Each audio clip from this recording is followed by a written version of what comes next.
Hey everybody, it's Joel with Path to Zion Podcast, and I just wanted to come on here with a tiny bit of a preview for the upcoming two-part series that has just been recorded, titled simply Olam.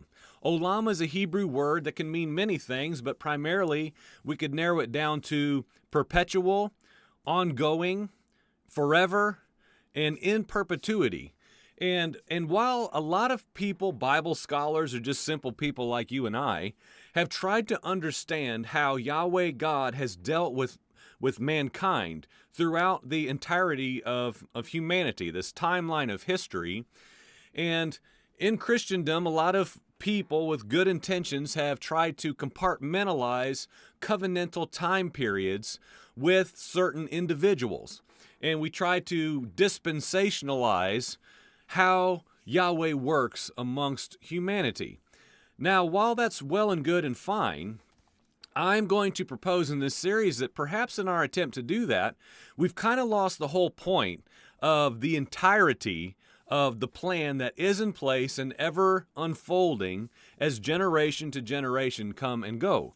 And so this principle of Olam originates with post-flood condition of humanity where Yahweh institutes a covenant that is Olam. It is in perpetuity, it is forever, and it is marked in the heavens and the skies with what he called his bow, a rainbow.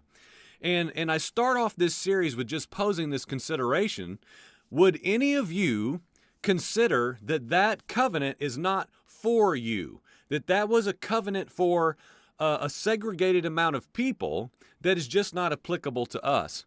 Well, the reality is I don't know anyone today who would study the word in even a topical way and presume that that Olam covenant that is forever is not applicable to us here today. So herein we have a problem of a foundational issue for those of us who study the word.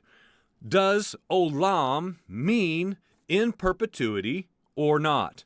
This word pops up in the Older Testament many, many times, and we will look at a lot of them in this series.